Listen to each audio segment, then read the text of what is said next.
serving the Republic of the Philippines for more than 75 years. Ito po ang Presidential Broadcast Service. From the Presidential Palace, Manila, Dateline Malacañang.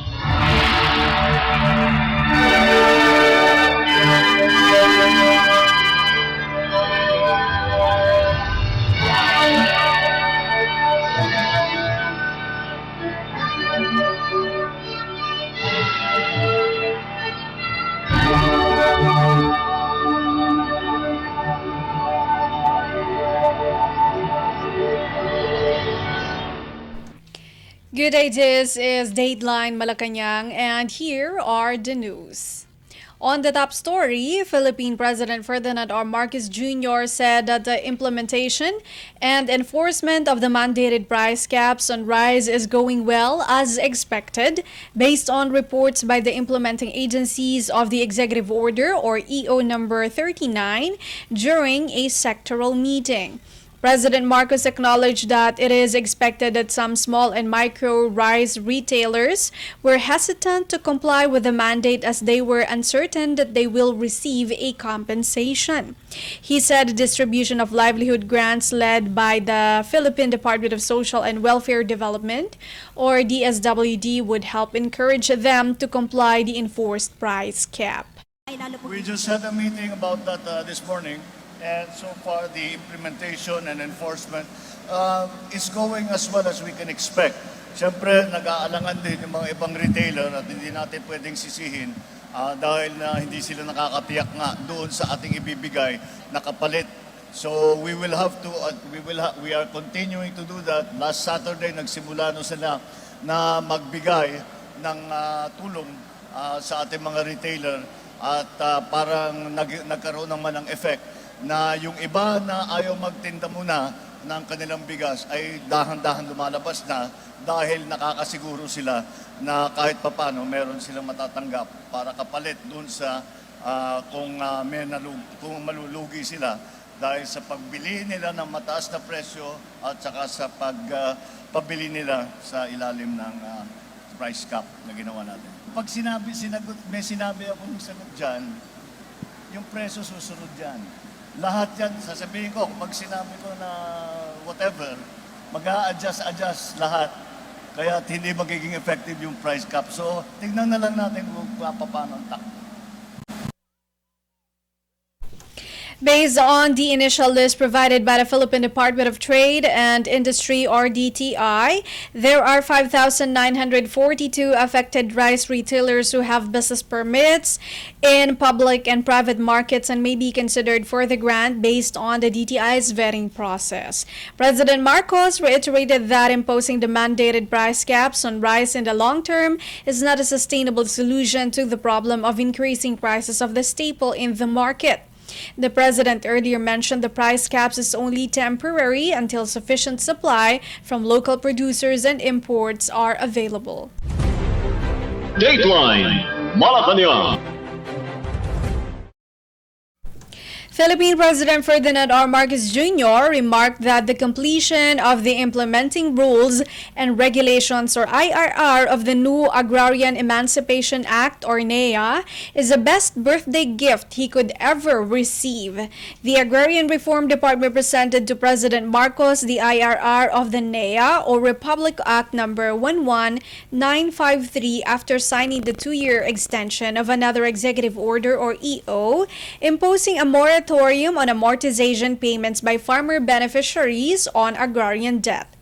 The President signed the EO for the 2-year extension of EO number 4 series of 2023, which provides for a 1-year moratorium on the payment of the principal obligation and interest on amortization payable by the Agrarian Reform Beneficiaries or ARBs to include even those who were not covered by the NEA. EO number 4 is set to expire on September 13. The ARBs need continuous economic relief due to the disruptive effects of the pandemic, climate change, and ongoing crisis in Ukraine. The extension of EO 4 aims to include ARBs not covered by the NEA, which only covers those who have been indebted to the government as the law took effect last July. Maybe people do not quite realize what it means to me, what it means to Secretary Conrad Australia to continue the work ng kanyang lolo, ipagpatuloy ang trabaho ng kanyang lolo na kasama ang aking ama na sinimulan ang Agrarian Reform Program dito sa Pilipinas. Marami pa tayong kailangan gawin. Maraming hindi natapos doon sa ating mga ninuno. Kaya kailangan tayo ang magtatapos dahil binigyan tayo ng pagkakataon. Kaya dapat ito ay pakinabangan natin. Itong pagkakataon na ibinigay sa atin na tulungan ang ating agrarian reform beneficiaries at ipagpatuloy ang agrarian reform movement dito sa Pilipinas. This law condones all unpaid amortizations, including the principal debt, interest, and surcharges for more than 600,000 reform beneficiaries that have been awarded lands under various agrarian reform laws. Lahat ng kaso na may kasamang disqualification ng agrarian reform beneficiary or forfeiture ng agrarian reform award dahil sa hindi makapagbayad ay ngayon ay na-dismiss na. We reinstate the canceled emancipation patent, the certificate of land ownership award, or titles to our beneficiary. I call on everyone to support and take part in the implementation of this landmark legislation. The need for a whole-of-nation approach is vital to achieve its goals and secure food production in the future. So I urge the Department of Agrarian Reform, with all government agencies, to strive for a smooth and immediate execution of this IRR so that our beneficiaries may be freed from the burden of debts and reap the benefits from the lands that they tirelessly cultivate. I have also signed just now executive order for the 2-year extension of EO number 4, Series 2023. Dahil merong mga ibang beneficiary ay hindi nakuberan nung pagpasok ng IRR at saka ng moratorium na ginawa natin sa original na EO. Kaya sila naman ay qualified sa ilalim ng pagpatuloy ng moratorium ng EO number 4. This administration reaffirms its commitment to enrich the lives of our farmers, ensure the rapid industrialization of our farmlands, and promote sustainable and inclusive growth in our countryside. Ito na yata ang pinakamagandang birthday gift na natanggap ko sa buong buhay ko. Maraming salamat. During the event, President Marcos Jr. also called on everyone to support and take part in the implementation of the NEA through a whole-of-nation approach, which is vital to achieve its goals and ensure food security. He urged the DAR, along with other concerned agencies, to strive for a smooth and immediate execution of the IRR to free the beneficiaries from the burden of debts and reap the benefits from the lands that they cultivate. The President signed RA 11953 last July, which condones all unpaid amortizations, including the principal debt, interests, and surcharges of agrarian reform beneficiaries, or ARBs, for awarded lands under various agrarian reform laws. The law covers 57.56 billion pesos in principal debt and interest, penalties and surcharges of 610,054 ARBs stealing more than 1.17 million hectares of agrarian reform lands. All cases involving the disqualification of ARBs or forfeiture of agrarian reform awards due to non-payment shall be dismissed, reinstating any canceled emancipation patent, certificate of land ownership award, or titles to the beneficiaries. The law also enjoins the DAR to continue providing support services to all ARBs, such as the provision of extension services, credit and financing, and rural infrastructure. Dateline Malacañang. Philippine President Ferdinand R. Marcos Jr. hopes for a better agricultural sector in the Philippines in order to sustain the livelihood of Filipino farmers. President Marcos was greeted by the employees of the Department of Agrarian Reform, or DAR, and guests at the sidelines of the presentation of the Implementing Rules and Regulations, or IRR, of the new Agrarian Emancipation Act, Republic Act No. 11953, or NEA, and the signing of the executive order extending the moratorium on agrarian debt. The chief executive, who is also the concurrent secretary of the Department of Agriculture, or DA, emphasized ensuring the welfare of Filipino farmers and praying to protect their crops and abundant harvests have always been his birthday wish. During the event, President Marcos called on everyone to support and take part in the implementation of NEA, as he noted the whole-of-nation approach is vital to achieve its goals and secure food production in the future. The chief executive also urged the DAR, along with other concerned agencies, to strive for a smooth and immediate execution of the IRR to free the beneficiaries from the burden of debts and reap the benefits from the lands that they cultivate. Dateline Malacañang. The Philippine Department of Social Welfare and Development, or DSWD, targets to finish the distribution of livelihood assistance to affected rice farmers by Thursday in response to Philippine President Ferdinand R. Marcos Jr.'s order to expedite the payout and in compliance with the election period's pending ban.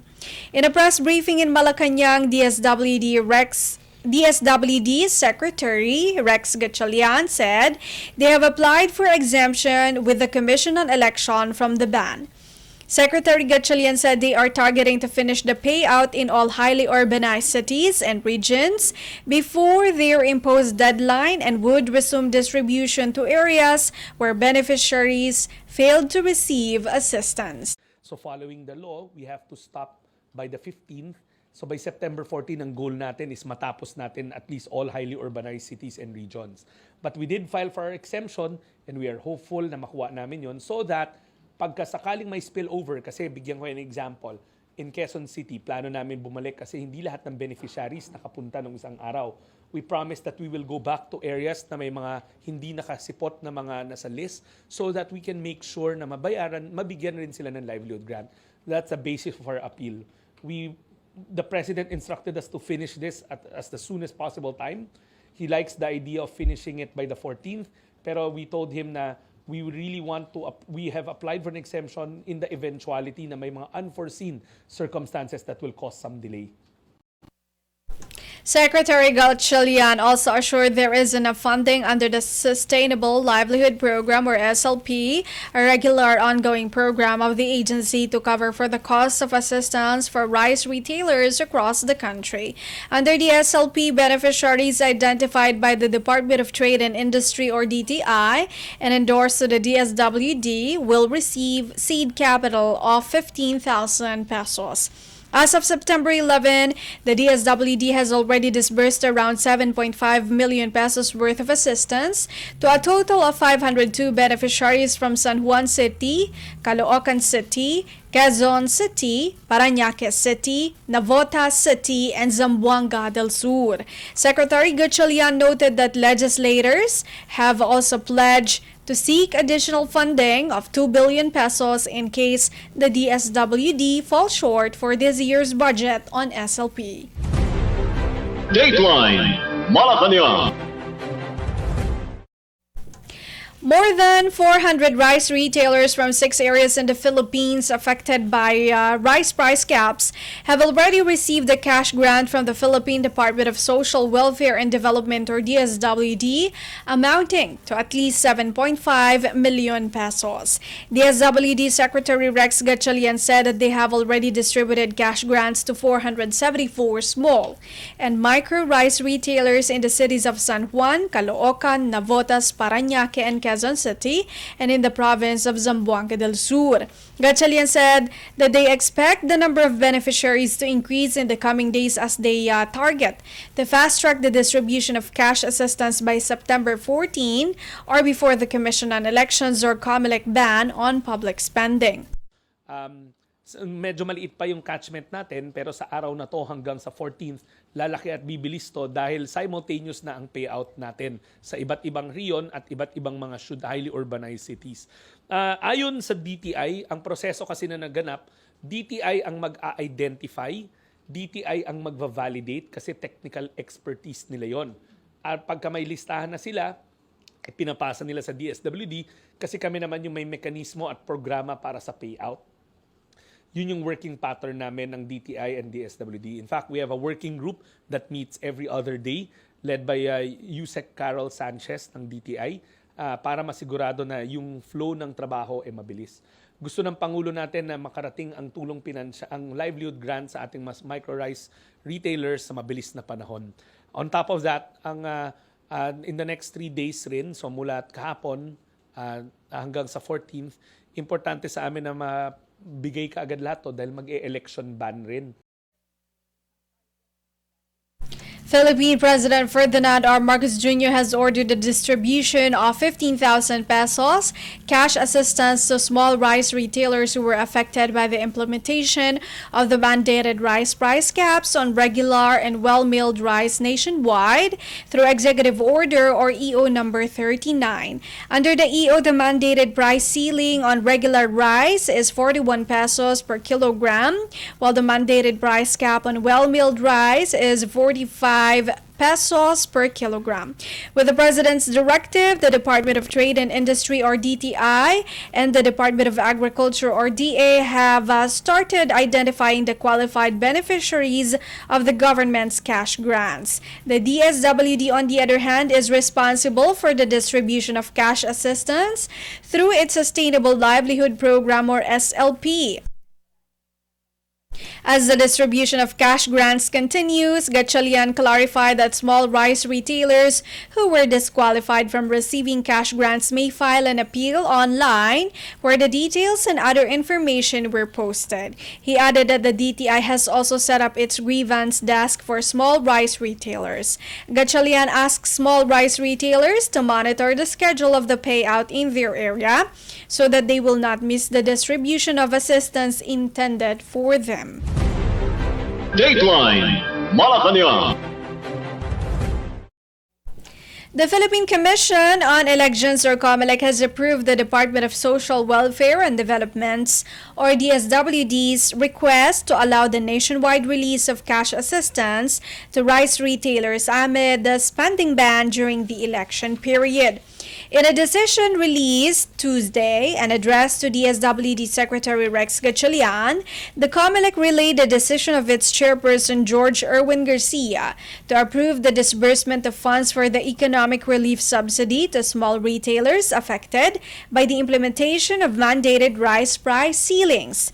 Under the Memorandum 23-05923 issued Monday, the COMELEC Law Department recommended the approval of Gatchalian's request to authorize the release, disbursement, and expenditure of public funds for the cash assistance for micro and small rice retailers.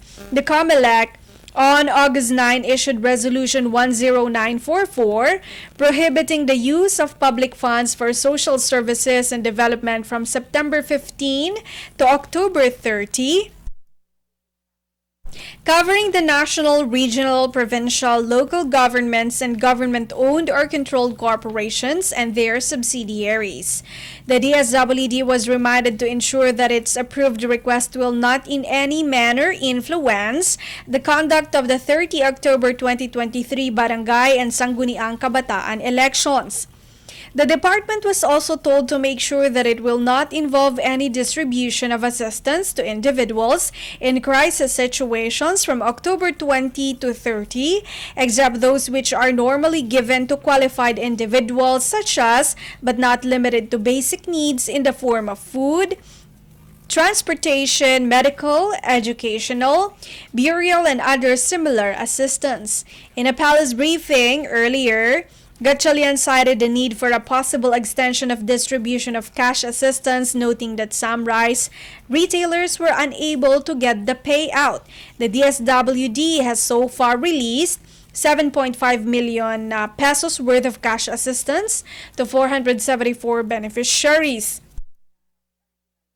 Citing the initial list provided by the Department of Trade and Industry, an estimated 5,942 retailers will benefit from the Sustainable Livelihood Program, or SLP, for small rice retailers affected by the imposition of rice price caps. The SLP recipients include rice retailers who have business permits in public and private markets. The second phase of the SLP will be for affected rice retailers outside the markets. The SWD Assistant Secretary for Strategic Communications, Romel Lopez, said the department appreciates the complex decision so they can continue to provide critical support during this challenging time. The scheduled distribution on Wednesday will be in Marikina, Pasig, Mandaluyong, Makati, Valenzuela, and Pateros. Dateline Malacañang.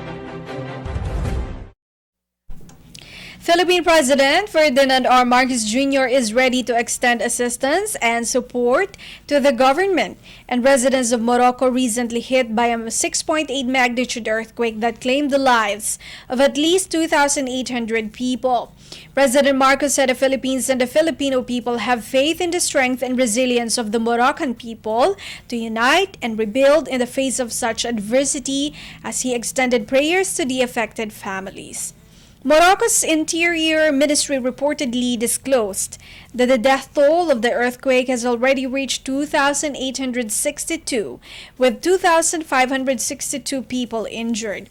In an interview, Philippine Ambassador to Morocco Leslie Baha said no Filipino casualties were recorded, as she believed that they went out of their houses and apartments to the streets to seek safety when the earthquake struck. There are around 4,600 Filipinos in Morocco, according to Baha. Baha said they will closely coordinate with the Department of Foreign Affairs, or DFA, to extend any assistance to Filipinos, as she emphasized that the Philippine Embassy immediately contacted area coordinators to check on their condition in Morocco after the earthquake struck. Dateline Malacañang. The Philippine Department of Migrant Workers, or DMW, assured on Tuesday to properly spend confidential funds in case they are granted under the 2024 budget.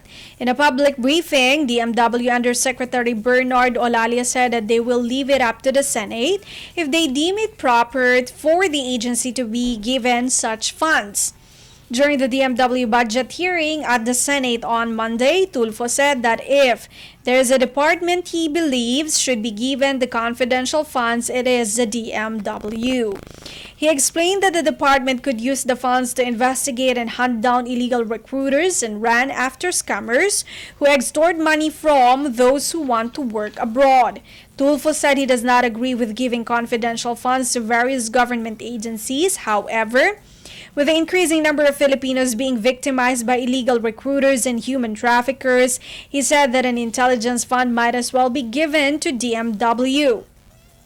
Olalia said that even without the confidential fund, the DMW continues to do its mandate in protecting migrant workers.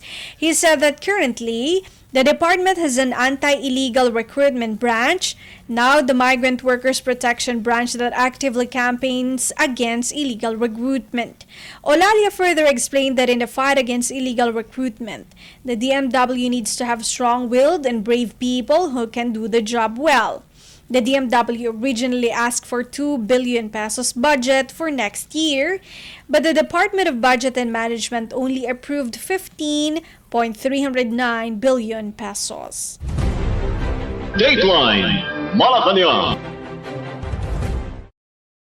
The Australian Embassy in Manila announced it will issue work and holiday visas to 200 Filipinos aged 18 to 30 years starting 2024, following a reciprocal visa arrangement between Manila and Canberra. In a statement, the embassy said the Philippines will be an eligible country for the scheme next year, with the exact date yet to be announced. The visa allows people aged 18 to 30 years to have an extended holiday in Australia and work to help fund their trip.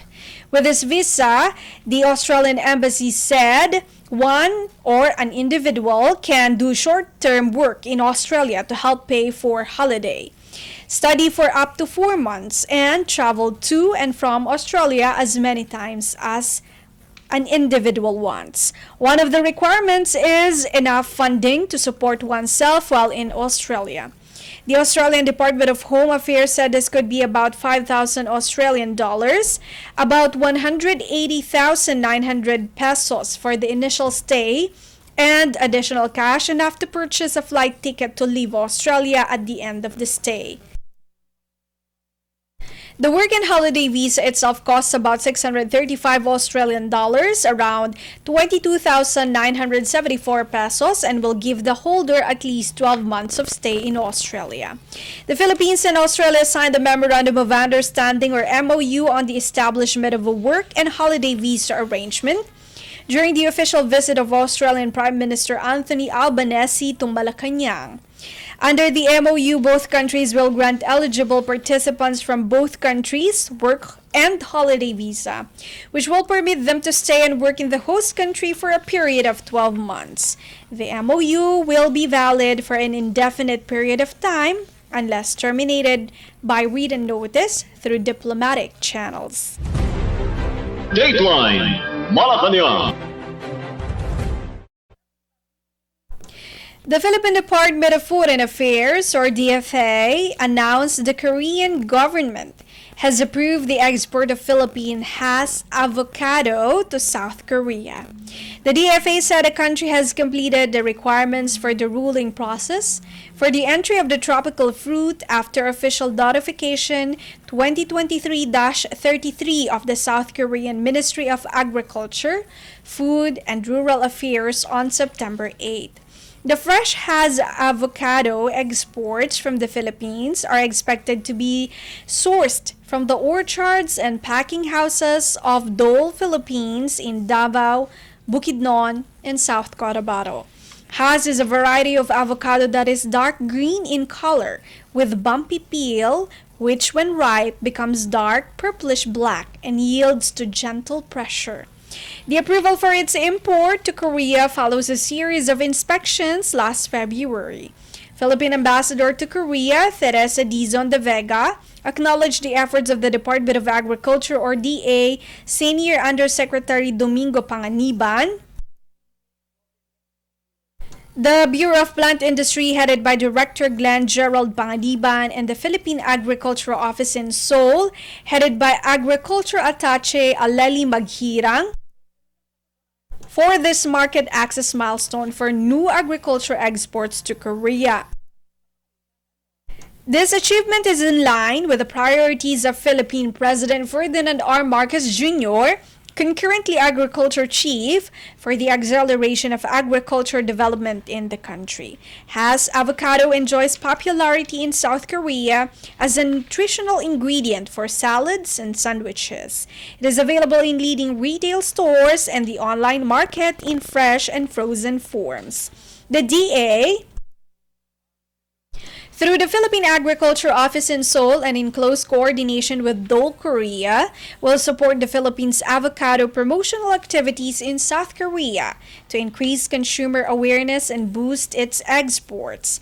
As one of the largest food importers in the world, South Korea is a lucrative market for Philippine agriculture exports. In 2022, Korea ranked as the fourth largest destination of Philippine agri-food exports with 574.27 million US dollars worth of agri-fisheries exports. Despite the challenges brought about by the pandemic, the Philippines recorded a 9% increase in agri-fisheries exports to Korea in 2022, generating a 307.47 million US dollars trade surplus in favor of the Philippines, according to the DFA. A majority, or 56% of the Philippines' agri-exports to South Korea are tropical fruits. The Philippines is also the sole exporter of fresh okra to the country, along with exports of high-value seafood products such as abalone, sea cucumber, octopus, blood cockle, eel, and fish. Dateline Malacañang.